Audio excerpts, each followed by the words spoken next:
앞으로 어떤 일을 하게 될 거냐. 이거 동영상 녹화를 벌써 눌러버렸네. 그래도 할 소리는 해야겠지. 뭐 다시 끌 수는 없고.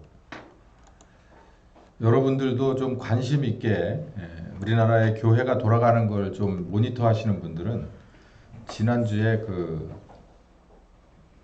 차형규 목사, 그 사람이 우리 교단이에요.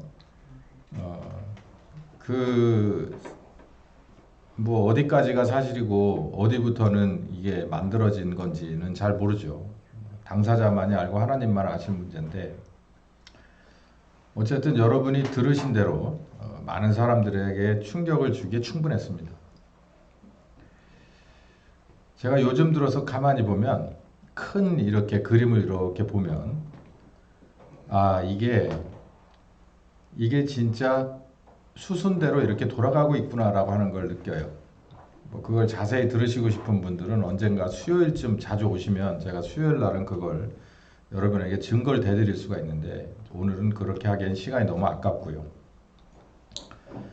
어쨌든 교회 안에서 일단 터졌고, 교계가 발칵 뒤집혀져서 뭐 회개를 했네 안 했네, 충분하네 안 하네, 온갖 문제들이 있었습니다. 그 형규 목사는 우리나라에서 지금 현재 교계에서 나름대로 영향력이 있는 사람이에요. 나이도 뭐 한참 일할 만한 나이고요. 그 사람이 들고 나온 화두가 이 상황에서 들을 만한 얘기가 있습니다. 저도 동감하는 얘기가 꽤 있거든요.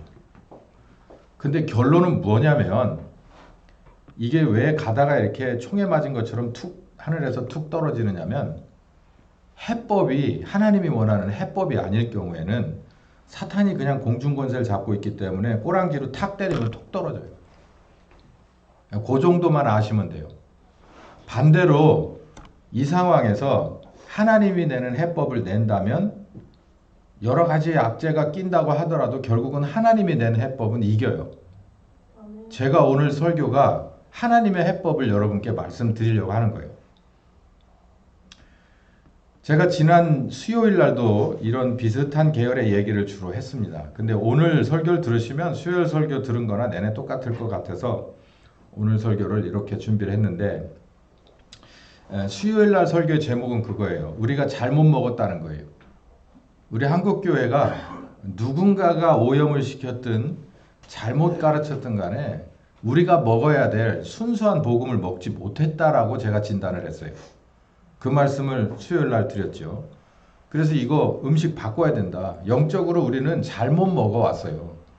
그러니까 독극물이 섞인 복음을 먹어왔기 때문에 이제 지금까지 우리가 제대로 성장하지 못했고, 성장했다고 하더라도 그게 하나님의 뜻대로 된 것이 아니었다라는 진단을 했습니다. 오늘도 비슷한 맥락인데요. 오늘은 두 번째, 한국교회 시대적 대안이 필요해요.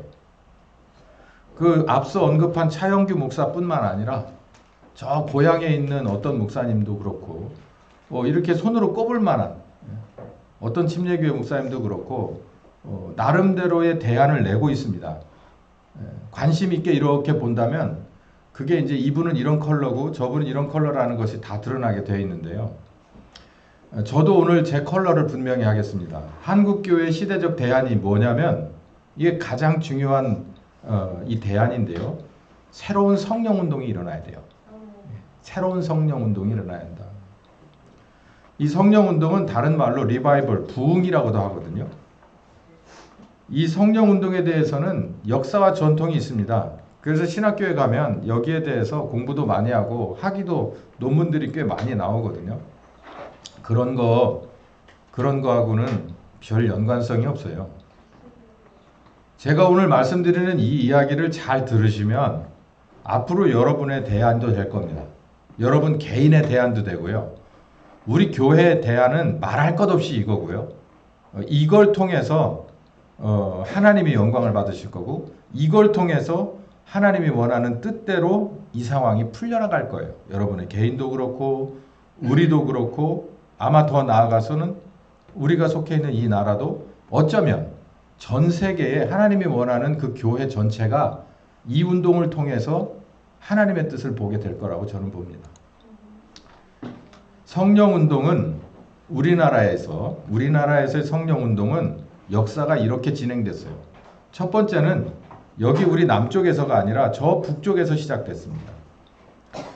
서북 지역이라 그래서 저 황해도, 평양이 속해 있는 쪽에서 저쪽 서쪽, 북쪽으로 거기에서부터 출발했어요.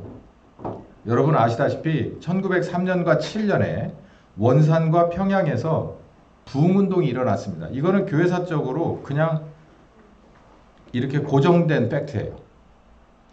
근데 여기서 부흥운동이 어디에서 어떻게 어떤 과정을 통해서는 중요하잖아요.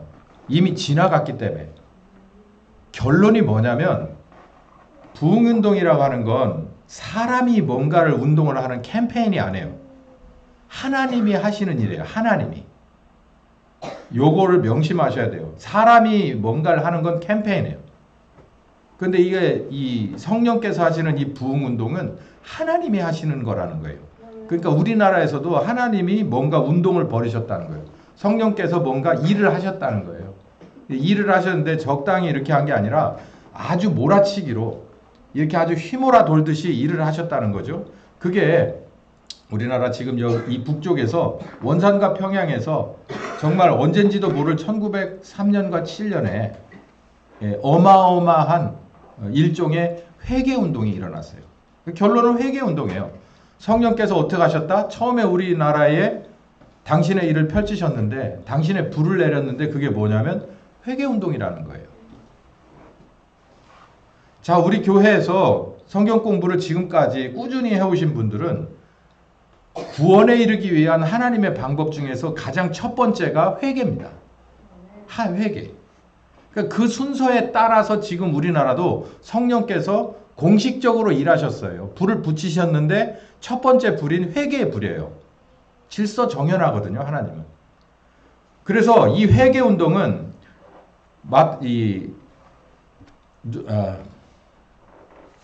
마가복음 1장 15절에 나오고 그리고 요한복음 3장 3절과 6절에 나오듯이 회개하고 복음을 믿으면 거듭나게 되어 있습니다. 그래서 회개 운동은 결국은 거듭남의 열매를 맺었어요. 이 회개 운동의 역사가 계속해서 이 이북 지역뿐만 아니라 이남 지역까지 연결해서 붙어서 이 회개 운동이 꽤 많이 일어났습니다. 여기서 사람들이 거듭났고요. 회개 운동의 결과로 거듭났고 두 번째는 하나님의 비전을 봤어요. 여러분도 혹시 경험하셨을지 모르지만 하나님을 첫 번에 만나면 대부분 눈물을 뺄 수 없습니다. 걷잡을 수 없는 눈물을 뺄 수 없어요. 그리고 두 번째는 하나님이 주시는 비전을 보게 돼요. 비전. 그게 다는 아니고 청사진을 보게 된다는 거예요. 나에 대한 청사진을 보게 됩니다. 그래서 어떤 사람은 그걸 아주 뚜렷하고 거대하게 보는 사람도 있고 어떤 사람은 쓱 지나가는 사람들도 있는데 그 중에서 이게 여기서 부작용이 좀 나죠. 아주 거대하고 큰 거 봐. 내가 너를 세계적인 부흥사로 쓸 거야. 그래서 신학교 온 사람들이 많거든요. 다 때려치고 퇴직금 받아갖고 그런 사람들 꽤 많아요. 아주 이제 인생의 굴곡에 들어가서 나중에는 목회도 못 해보고 가정이 깨지는 경우도 비일비재하지만 제가 말씀드리듯이 그때 하나님이 보여준 비전은 그냥 말 그대로 청사진 비전이에요. 비전. 내가 너를 앞으로 이렇게 할 거야. 프레젠테이션 한다고 그러잖아요. 그거 잘해야 회사에서 인정받는다고 하잖아요. 그건 계획이잖아요. 한 발자국도 실행된 건 아니잖아요. 그러나 계획이 있어야 그 계획이 그 사람에게 실행이 되죠. 하나님도 마찬가지예요. 거듭나면 얘들보다 어려요. 저 방에 있는 애들보다 어려요. 그냥 바로 인큐베이터 안에 들어있는 애들하고 똑같은데 얘네들을 상대로 세계적인 부흥사를 어떻게 만듭니까? 과정이 필요하죠. 하나님이 나게 하셨으니 하나님이 키울 거 아니에요. 마찬가지로 우리 나라적으로 봐서도 하나님이 거듭나게 했으면 회개운동을 펼쳐서 거듭나게 했으면 하나님이 비전대로 키울 거란 말이에요. 근데 여기서 문제가 생기기 시작했어요. 하나님의 비전을 자의적으로 해석하기 시작했어요. 우리 교회에서 여지까지 공부하신 분은 하나님이 우리를 향한 비전이 뭡니까? 그냥 간단하게 죄로부터 뭐 하는 거예요? 구원받는 거예요. 그게 그렇게 간단한 문제가 아니잖아요. 죄로부터의 구원이라는 게 여기서부터 복음의 독극물이 살살 들어가기 시작하는데 그냥 회개하고 복음을 믿으면 구원받았다고 말해요. 그러니까 구원은 이미 완성된 거야. 그러니까 나머지 시간을 어떻게 할 줄을 모르는 거지. 그러니까 이제 거들먹거리기 시작하는 거예요. 하나님의 뜻을 이루어 보겠다고. 하나님의 뜻은 우리가 하는 게 아니고 하나님이 하는 거예요. 하나님이 거듭나며 회개운동을 시작했듯이 우리를 키워서 하나님이 당신의 뜻을 이루셔가는 거예요. 그래서 하나님이신 거예요. 근데 우리는 첫 시작부터 사탄이 와서 물타기를 시작한 거죠. 그래서 하나님의 비전을 보고 이 하나님의 비전이 뭐라고 생각했냐면 민족 분단 문제를 해결하는 거다. 그게 일명 복음 통일이다. 이렇게 생각했던 때가 있었습니다. 지금도 이 복음 통일 간혹 얘기하시는 분들이 있어요. 이게 용문산 기도원에서 나운몽 장로와 목사님 그분의 그 제자들이 나름대로 우리 이제 분단이 되고 전쟁이 끝난 뒤에도 한동안 이 운동을 벌렸습니다. 우리 교회에서도 나름 제가 이 나운몽 장로 저 삼각산 기도원 이런 얘기를 하면 알아듣는 분들이 있어요. 근데 우리보다 더 연령대가 더 높으신 분들이 많은 교회 가면 제가 이 얘기를 하면 그 뒤에서 가방 들고 따라다녔을 쯤 됐거든요. 그러니까 이 얘기가 이해가 가실 거예요. 한동안은 교회에서 뭘 많이 외쳤냐면 왜? 이북에서 내려온 목사님들이 대부분 목회를 하셨기 때문에 하나님이 우리나라를 향한 비전은 뭐라고 생각했냐면 복음 통일이라고 틀렸다는 말이 절대 아닌데 복음 통일이라고 하는 것은 어디에서부터 출발하는 거냐면 거듭난 내가 죄로부터 구원 받는 데서부터 출발을 하는 거예요. 내가 온전한 빛의 자녀가 되면은 아니 빛이 잔뜩 모여 있는데 주변에 얼음 덩어리가 있고 캄캄한 어둠이 있으면 영향을 받겠습니까? 안 받겠습니까? 우리가 빛의 자녀로서의 신자와 교회가 하나님의 질량에 미치지 못했기 때문에 그렇게 원했던 복음 통일은 안 되는 거예요. 할 수가 없는 거라고. 이 상황에서 섞어버리면 교회가 더 혼탁해지고 교회가 더 주저앉아 버릴 거니까 하나님은 안 하는 거예요. 그리고 이치적으로도 웬만큼 이 전등을 나눠 가질만 해야지. 이 옆에 암흑하고 나눠 가질만 해야 이 벽을 허는 거 아니겠어요? 우리가 가진 게 촛불밖에 안 되는데 저 밖에 있는 어둠하고 이 벽을 헐어버리면 그나마도 우리는 바람 불어서 이게 꺼져버리는 거예요. 우리나라의 교회 수준이 그거밖에 안 되는 거예요. 그러니까 안 되는 거예요. 진단이 잘못됐어요. 어디서부터? 거듭나고 회개운동하는 건 하나님이 하신 거고 비전을 보여준 것도 하나님이신데 그거에 대한 해석이 자의적이라는 거예요. 그게 우리가 구원에 이르지 못한 사람이라는 게 거기서 드러나요. 하나님의 입장을 이해 못하는 거예요. 애들이 부모를 이해합니까? 얼마나 애들에게는 가장 좋은 걸 주고 가장 좋은 교양을 가르치고 선생님을 붙여서 또 학교에서 지식을 가르쳐주고 복음을 가르쳐주고 이러려고 해도 애들이 알아요? 몰라요. 나는 교회 안 가면 그날이 그냥 제일 좋은 날이에요. 그 시간에 나는 집에서 뭐 했으면 좋은 거예요. 저도 똑같았어요. 애들이 이해 못해요. 이해 못하니까 하나님이 주권적으로 그걸 잡아 당기는 거예요. 근데 우리가 애들을 잡아서 어린애들을 잡아 끌듯이 끌지 못해요. 하나님은. 우리는 이 선택의 자유가 있기 때문에. 그러니까 더딘 거죠. 자, 두 번째는 남쪽에서 이제 이 운동이 일어났어요. 성령 운동이 일어나기 시작했는데 이제 분단되고 전쟁 이후에 분단되고 그리고 이제 내려오실 목사님들이 다 내려오기도 했고 근데 이건 전혀 좀 다른 문제가 여기서 이제 다른 운동이 펼쳐지는데 여기서 첫 번째 성령 운동은 잘 기억하세요. 회개 운동의 결과가 나왔는데 두 번째 성령 운동은요. 은사 운동이 펼칩니다. 이제 여기서 대한민국의 큰 교회 정말 세계적인 규모의 교회의 목사님들 이름이 다 나와요. 여러분들 아세요? 그 목사님들이 뭐 예를 들어서 우리 교단에 뭐 김춘기 목사님도 있고 오관성 목사님도 있고 뭐 저 조용기 목사님도 있고 이런 분들이 다 영적으로 한 맥입니다. 어디에서부터 맥이냐면 요 부요기도원에서부터 모이기 시작한 분들이에요. 요 부요기도원이 그런데 그분들은 그때 전도사로서 그냥 가방 들고 따라다니는 그런 분들로 그 기도 모임에 모여서 기도하기 시작했고 스승으로 모시기 시작했고 그 부를 넘겨받아서 우리나라에서 저렇게 큰 역할을 하신 거예요. 이게 뭐 어디서 저런 분들이 하늘에서 툭 떨어진 게 아니고 어떤 성경 공부 모임, 기도 모임에서부터 출발한 거라고요. 그럴 때 저는 이렇게 생각을 했어요. 그 내용을 제가 아주 연세가 깊은 분한테 성경 공부를 할 때 훤히 다 알고 계시더라고. 왜냐하면 우리나라 교회의 산 증인이시니까 연세가.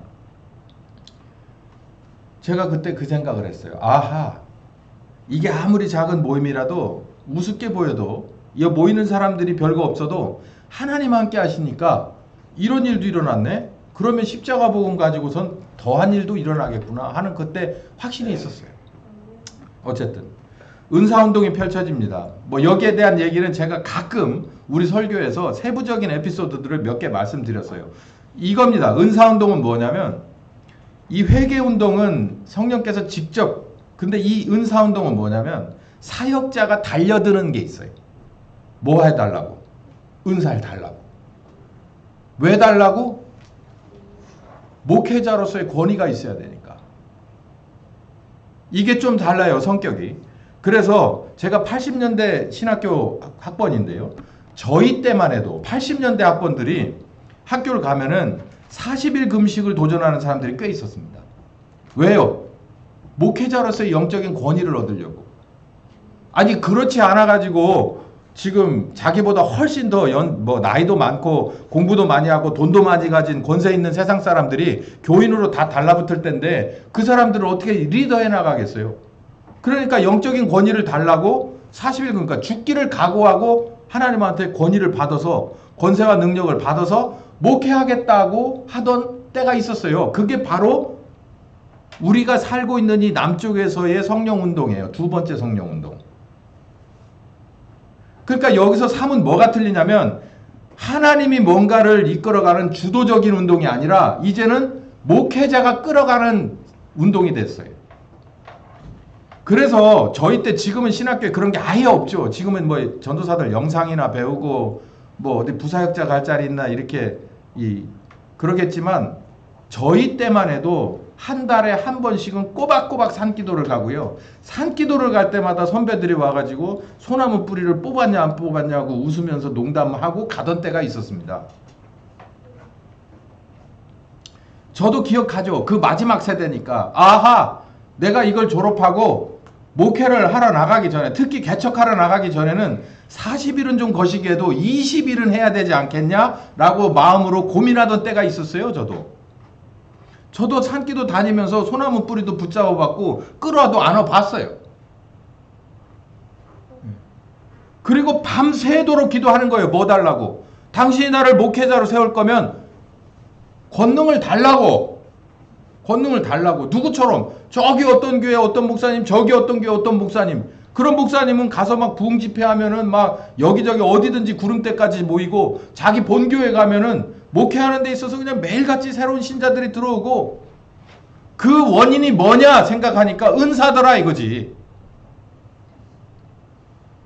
그러면서 이 은사운동이 펼쳐져서 어떤 일들이 일어났냐면 아시다시피 기사와 이적들이 속출했어요. 막 저기 어디 저쪽 할렐루야 기도원 여러분 최자실 기념 기도원 여러분 아실만한 데 많잖아요. 흰돌산 기도원.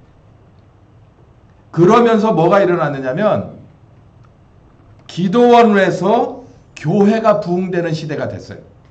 그래서 메가처치가 됐죠. 진짜 전 세계에서 이 정도 규모 되는 교단별로 이 정도 규모 되는 가장 큰 교회들이 대부분 어디 와 있었냐면 서울에 있었어요.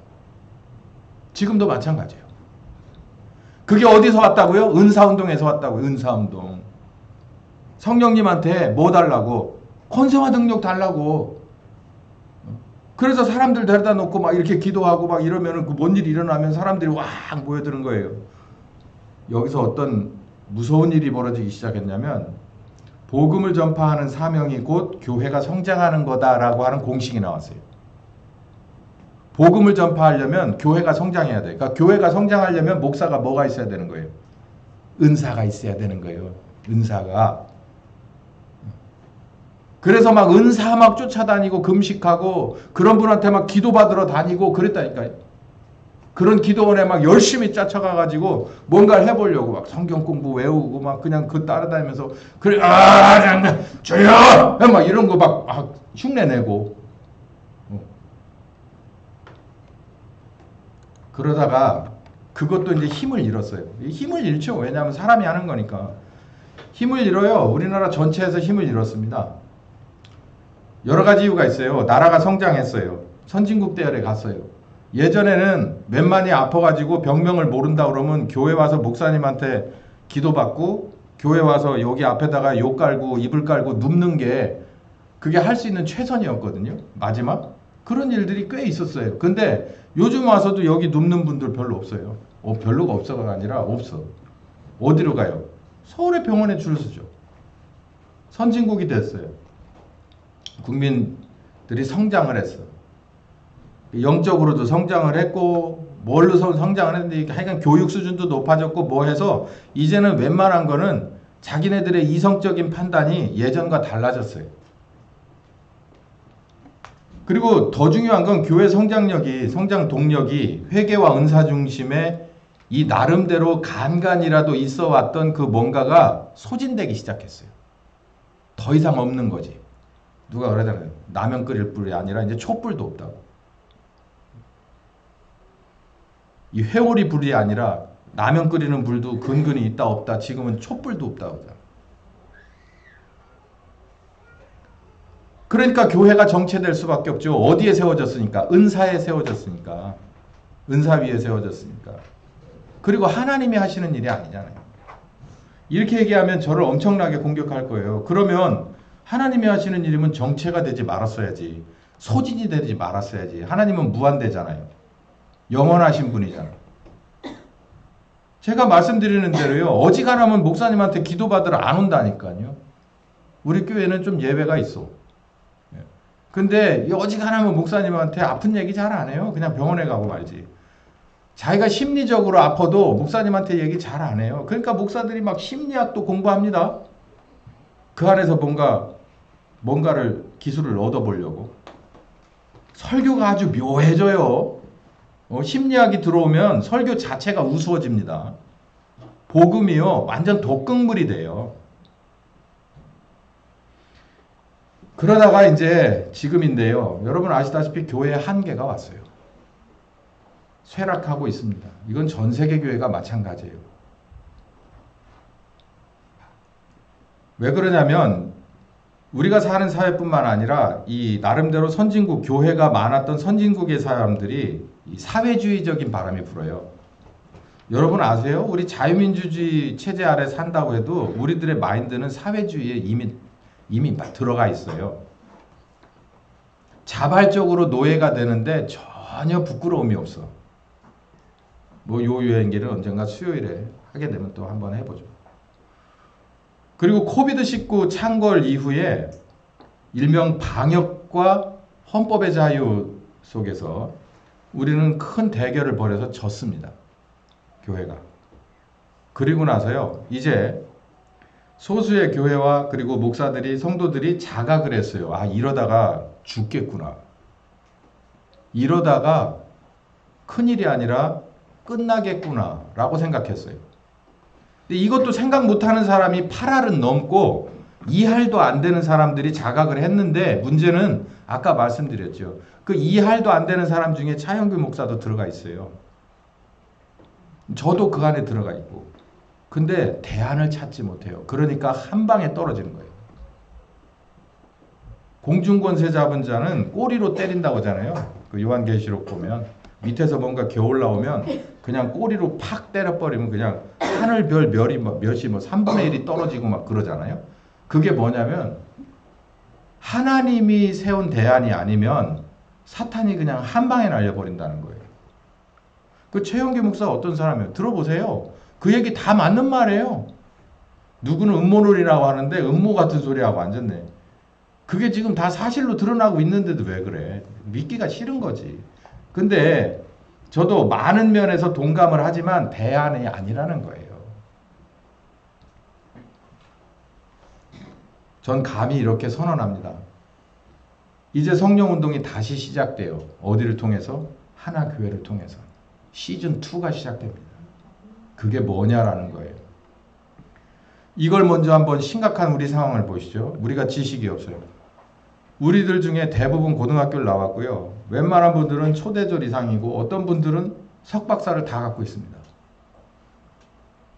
근데 성경을 보면 지식이 없다고 말해요. 이 호세아 시대에 무슨 석박이 있는 게 아니었겠지만 호세아 시대에 호세아 선지자가 뭐라고 말하냐면 내 백성이 지식이 없어서 망한대요. 이게 뭐에 관한 지식이냐면 여호와에 관한 지식이 없다는 거예요. 아니 교회가 일이 많고 신학교가 일이 많은데 무슨 여호와 하나님에 관한 지식이 없다는 거예요. 더군다나 이스라엘 사람들은 선민이고 나면서부터 할례를 받기 시작해서 율법을 거의 외우다시피 해서 성년식을 하고 그리고 1년에 몇 차례씩 성전에 들어가서 자기가 눈앞에서 실질적으로 제사를 하나님 앞에 드리고 거기에 대한 수혜를 받으면서 자부심을 가지고 평안함을 가지고 살아가는 사람들이 어떻게 호세아의 이 6장에 4장에 나오는 이 비판을 혹독한 비판 앞에 서느냐는 얘기죠. 이건 누구 입장이냐면 이스라엘 당사자나 주변 사람들이 아니라 이거는 하나님 입장에서 이스라엘을 볼 때 얘기예요. 우리도 이 대한민국의 교회가 숫자로 얼마나 많아요. 정말 대단한 신학들. 요즘은 미국에서 신학이 들어오지 않습니다. 우리나라에서 신학이 발생을 해요. 책이 나오면 저기서 여기 바로 오늘 번역돼 가지고 그 신학교 교수들이 그걸 교환을 만들어 썼어요. 요즘 그렇지 않아요. 이 대한민국에서의 교회에서 나름대로의 신학을 만들어냅니다. 개선을 하는 거예요. 그만큼 이제는 어디에다 내놔도 우리는 수적으로 그리고 물질적으로 그리고 어떤 지식 수준에서도 떨어지지 않는 교회예요. 그런데 저는 감히 말씀드리는데 이 대한민국의 교회와 신자와 목사와 신학교가 여호와 하나님에 대해서 아느냐라는 거예요. 왜? 이 호세아서 4장까지 아니 호세아서 전체를 읽어보세요. 그 나라에 선민이라는 나라에 어려서부터 율법 안에서 절여졌고 그대로 살았고 그게 자부심이었던 나라에서 펼쳐지는 일을 보라는 거예요. 여기 제가 발췌해 놓은 것만 읽어도 이 이스라엘이 망했어요. 망했어. 결국 북쪽 이스라엘도 망하고 남쪽 이스라엘 유다도 망했어요. 아수르에게 망하고 바벨론에게 망했어요. 망할만 했어요. 제가 봐도.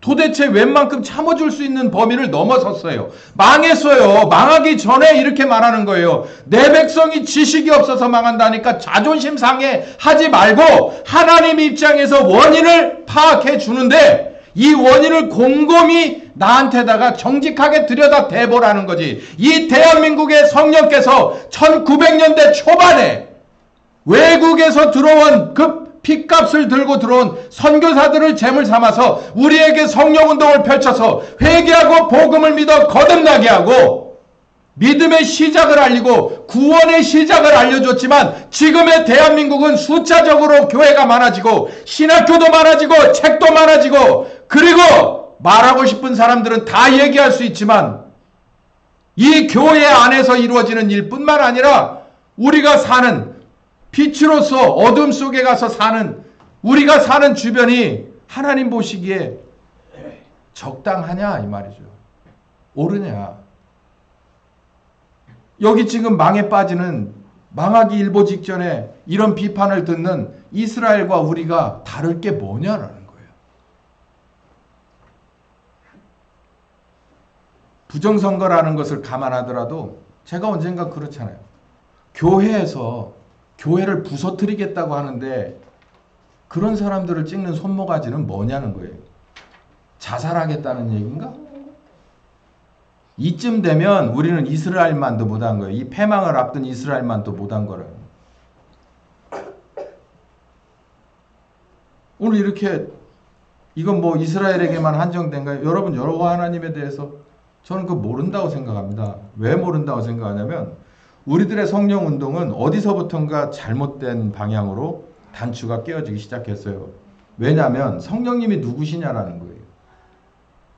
우리 교회에서 여기까지 체계적으로 성경 공부를 하신 분들은 이 얘기를 다 하십니다. 성령님은 누구냐? 정체가 뭐냐?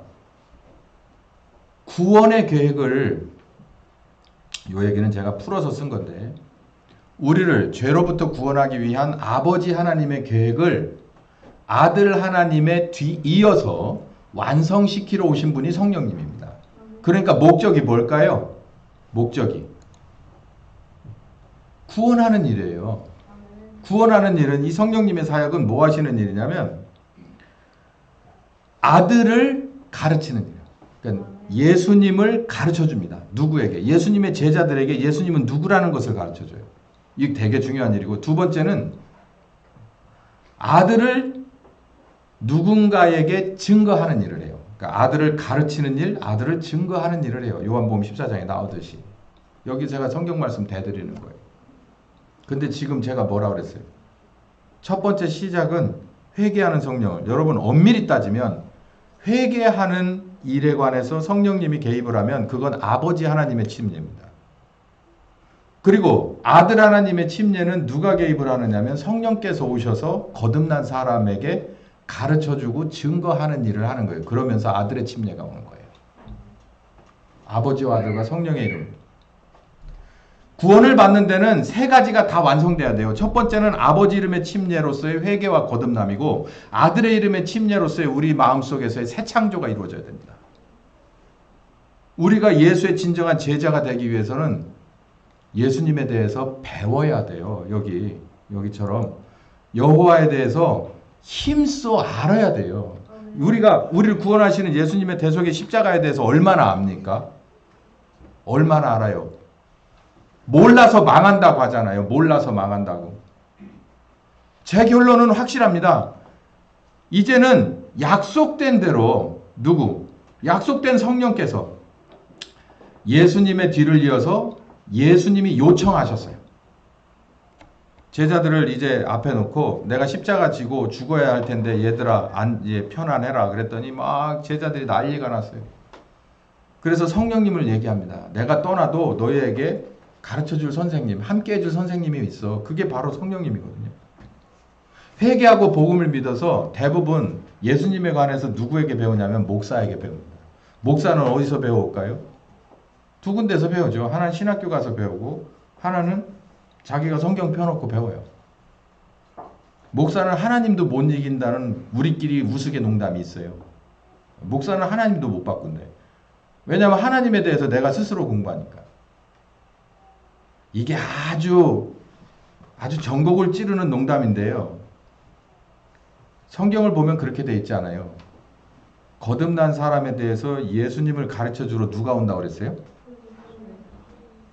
하나님이 다시 온다고 그랬어요. 가르쳐준다고. 그게 성령님이에요.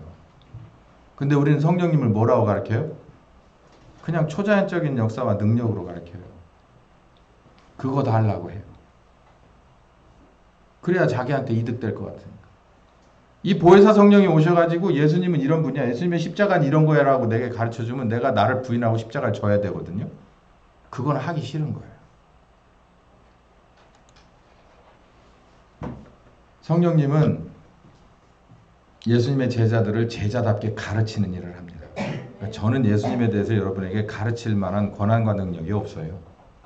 누구에게 배워야 되냐면 여러분은 직접 한 사람 한 사람이 성령님에게 배워야 돼요. 이건 하나님의 약속입니다. 예. 아들에 대해서 증거하는 일도 제가 증거하는 게 아니라 성령께서 오셔서 여러분 각인에게 예수가 그리스도인 것을 증거해 주셔야 돼요. 그 제가 하는 일이 아니에요. 교회는 목회를 목사가 하는 것 같은데 그렇지 않아요. 성경을 보니까 제가 하는 일이 아니더라고요. 아니 그럼 목사님이 여기까지 뭐 했어요? 그러니까 가르쳐줘도 변하지를 않잖아. 우리 교회 변하지를 않잖아. 우리 교회 남전도회 절대 안 변하잖아. 에? 한 발짝도 앞으로 나오려고 하지 않잖아.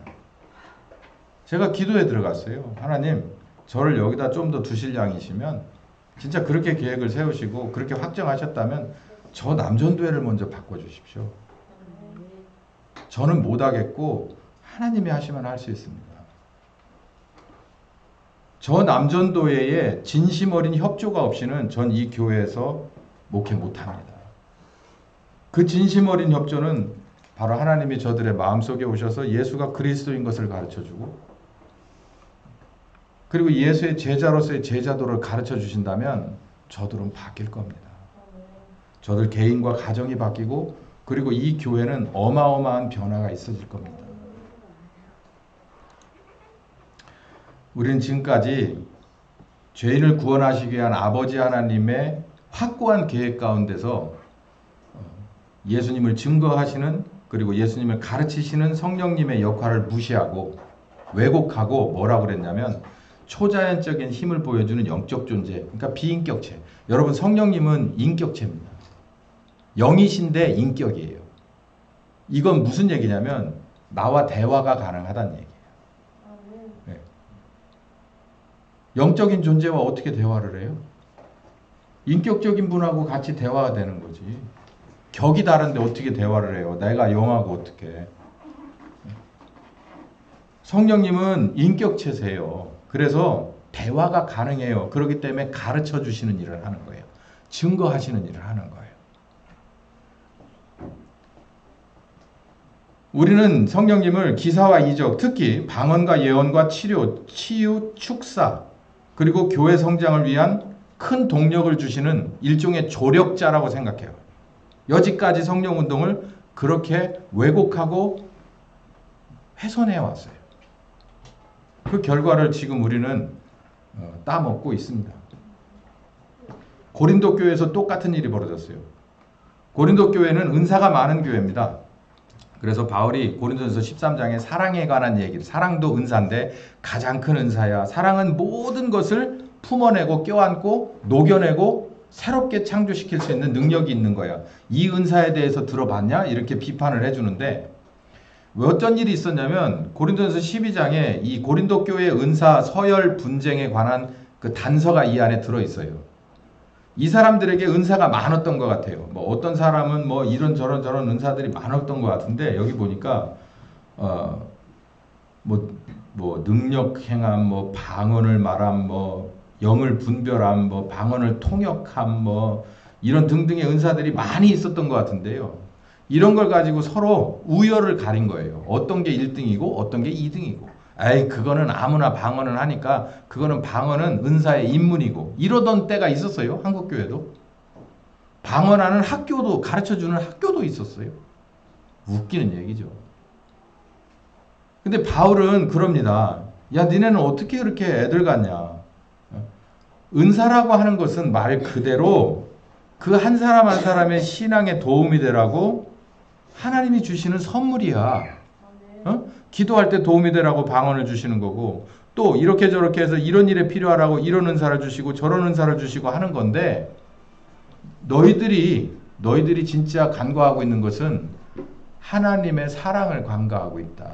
잊어버리고 있다. 요 얘기를 해줘서 이 고린도 교회 은사서열 분쟁이 있었던 거예요. 우리도 똑같이 있었어요.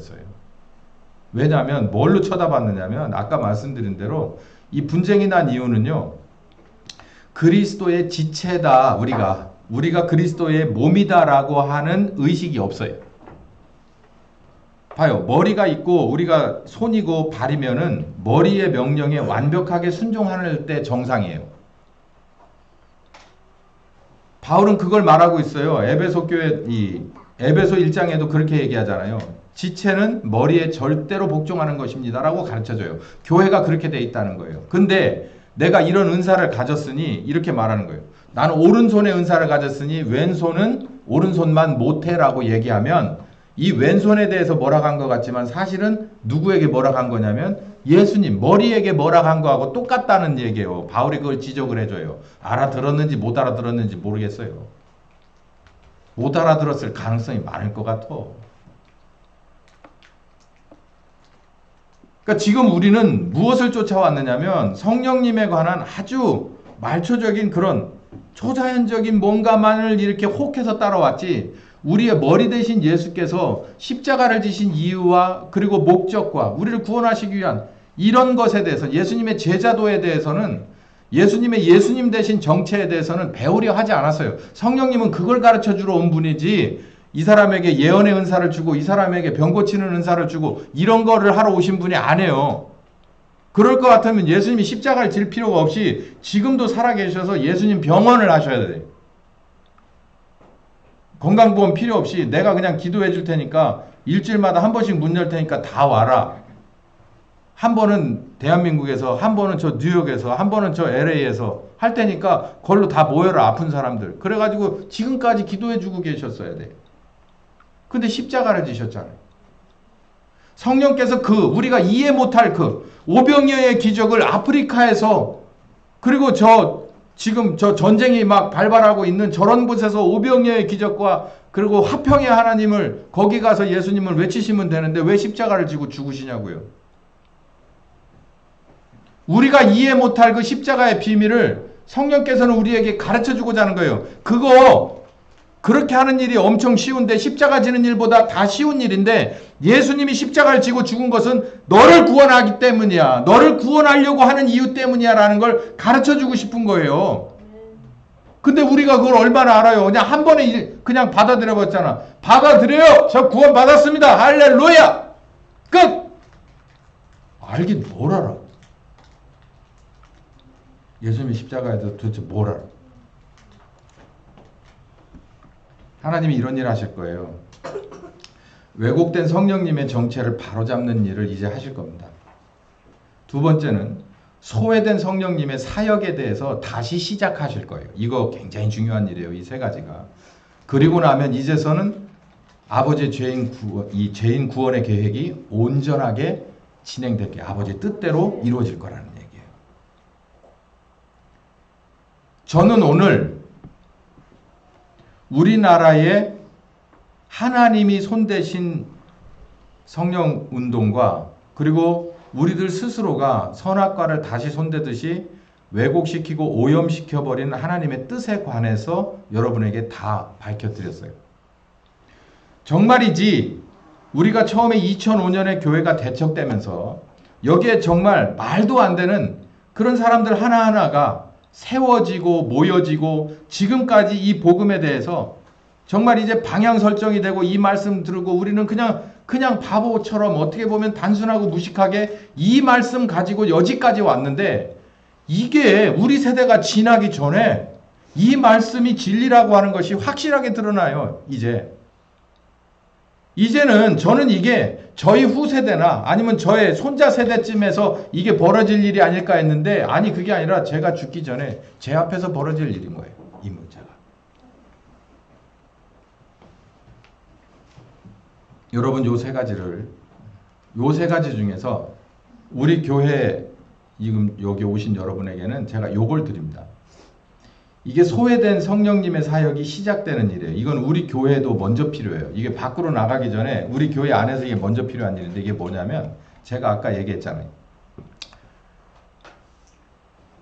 이 중에서는 야 이게 복음이 이런 거야 라고 하는 것을 조금 감각을 하면서도 오시는 분들이 있습니다.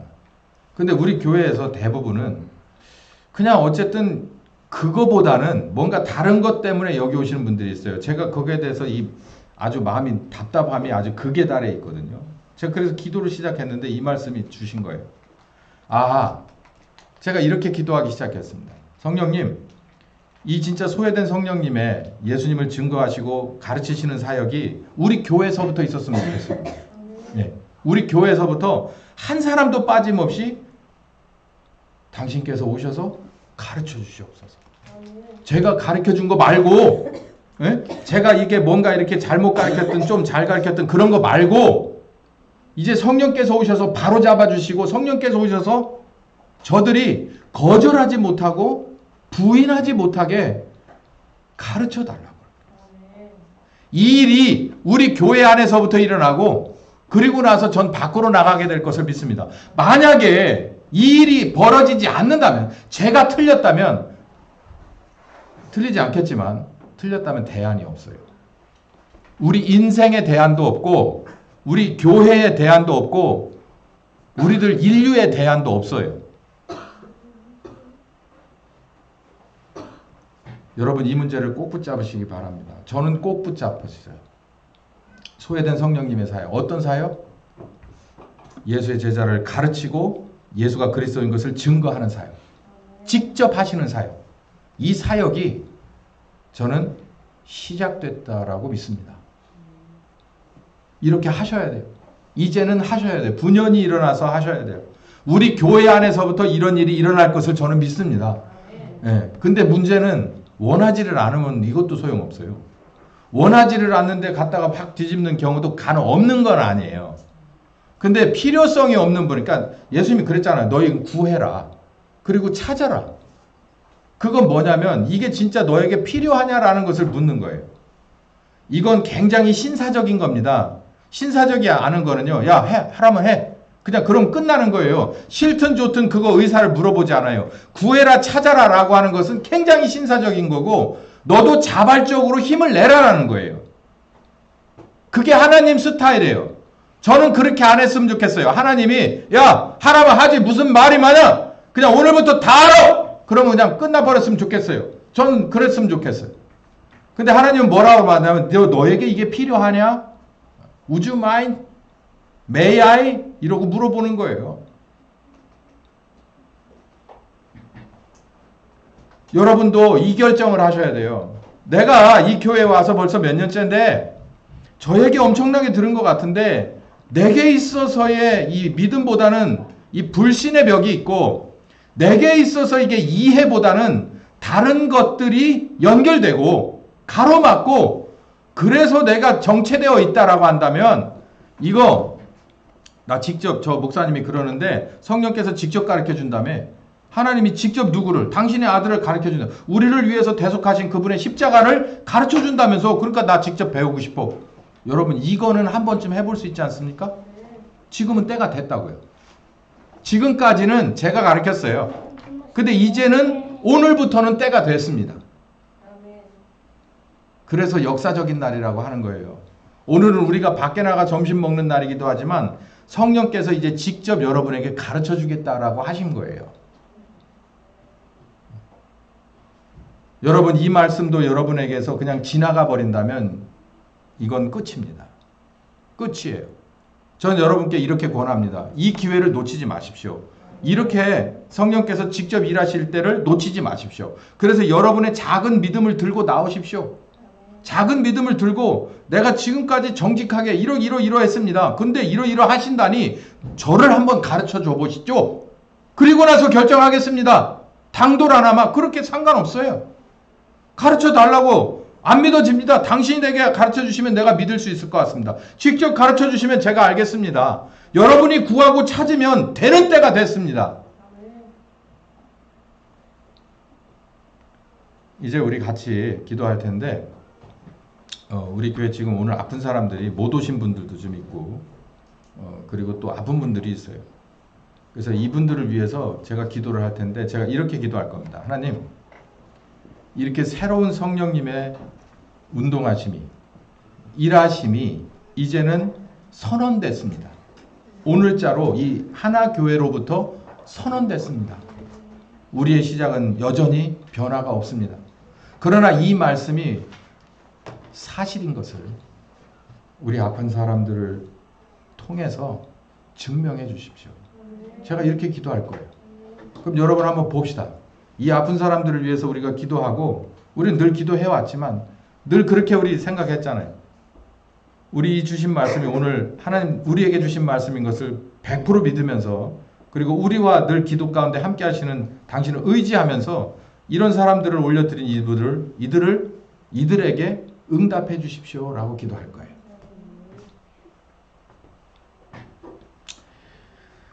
자, 우리 다 같이 기도합시다. 우리 윤건숙 집사님이 좀 이렇게 다리가 좀 불편했습니다. 며칠 전부터. 그리고 우리 이규왕 집사님도 목감기가 있으셔가지고 또 그렇고 또 한 분 누구시죠? 유지상 유지상 씨 어디 아프세요? 감기. 요즘 감기가 그냥 보통이 아니죠. 우리 이인숙 집사님도 있고 또 그리고 우리 윤배경 사모도 내일 정기 검진을 가게 됩니다. 이 코로나로 근 한 달 동안을 저렇게 앓고 있는데요. 또 그리고 우리 이재광 집사 호흡이 짧아요. 그리고 제가 볼 때는 이게 코로나의 후유증인 것 같아요. 저게 참 쉽게 회복되지 않습니다. 그러니까 하나님 어찌됐든 간에 우리 영육 간의 약함을 가지고 나갈 수 있는 건 바로 당신의 아들의 십자가 은혜를 의지하는 그런 믿음 가지고 나갑니다. 오늘 이렇게 윤건숙 집사님, 우리 이인숙 집사님, 또 그리고 윤미경 사모, 그 다음에 이기왕 집사님, 또 그리고 우리 유지상 성도, 이렇게 또 제가 다 열거하지 못한 그런 어린아이도 있을 테고, 또 우리 중에 말 못한 그런 분들도 있을 거예요. 하나님 이 중요한 얘기를 오늘 했습니다. 이렇게 이제 하나님의 사역에 우리 교회에서 완성하시려는 새로운 일을 시작하십니다. 지금까지 누군가 사람을 통해서 배웠던 그 사람의 현란한 말솜씨와 또 성경을 잘 갖다가 대는 이런 것 정도로만 당신이 하시는 일이 바로 이거다라고 우리를 통해서 가르쳐 주셨던 부분적인 사역을 이제는 접고, 성령 하나님이 직접 약속하신 대로 우리 각 개개인에게 있는 자들은 더 있어주고 확증해 주시려고, 그리고 없는 자들에게는 있어지게 하시려고 사역하겠다고 약속을 하신 날입니다. 이 날은 정말로 역사적인 날이 될 것을 믿습니다. 주여, 이 선언은, 이 하나님의 선언은, 이 성령 하나님의 새로운 운동의 시작의 선언은 바로 이 하나교회를 넘어서, 그리고 우리들의 예루살렘과 온 유다와 사마리아와 땅끝까지 가게 될 줄 믿습니다. 주여 아버지, 이 비전이 당신이 원하시는 우리 개개인의 땅끝뿐만 아니라 당신이 원하시는 이 세상의 끝까지 가게 될 줄 믿습니다.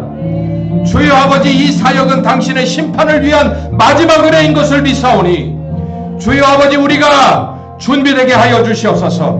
먼저 우리가 아직도 제대로 모르고 있다, 부족하다, 연약하다, 나는 아직도 문제가 있다고 생각하는 각 개인에게 믿음을 허락하여 주시오, 용기를 허락하여 주시옵소서. 찾는 믿음을 주시옵소서. 구하는 믿음을 주시옵소서. 정직한 믿음을 허락하여 주시옵소서. 은혜는 주실 때 받아야 됩니다. 만나 주실 때 만나야 됩니다. 주신다고 했을 때 얻어야 됩니다. 주여, 바꾸신다고 하실 때 바꾸어져야 합니다.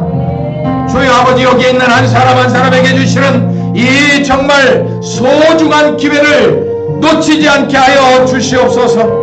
특별히 오늘 이 기도의 마지막에 주여 당신의 살아계심을 증명하여 주시고, 이 말씀이 당신으로 맡았다는 것을 우리에게 증명해달라고 아픈 사람들의 이름을 열고 하였습니다.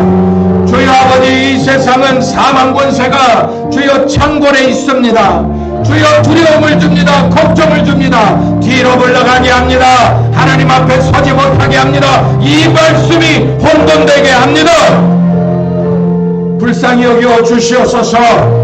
기도로 나아갑니다. 기도를 들어주시옵소서. 기도의 영이시여 우리에게 함께하여 주셔서 이 시간 들은 말씀에 확증을 우리에게 주시옵시고, 우리가 올려드린 이름들의 주여 아버지 영육간의 강건함으로 응답하여 주시옵소서. 다같이 주여 한번 외치고 기도하시다. 주여, 할렐루야. 살아계신 하나님, 감사와 찬송 받으시옵소서. 우리에게 늘 귀한 것으로 가장 좋은 것으로 주시니 감사합니다. 부족하고 연약한 자를 직접 바꾸시고 세우시고 온전하게 만드시겠다니 감사합니다. 우리에게 믿음을 허락하여 주옵소서. 우리에게 믿음을 허락하여 주옵소서. 찬송 믿음을 허락하여 주시옵소서.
그리스도의 은혜와 아버지 하나님 극진하신 사랑하심과 성령님의 교통하시는 역사가 이제는 새로운 성령운동의 시대에 즈음하여 우리와 함께 하기로 작정하신 성령님께 모든 것들이고 따라가기로 작정하는 한 심령과 가정과 교회 후에 함께 하시기를 예수 그리스도의 이름으로 축원하옵나이다.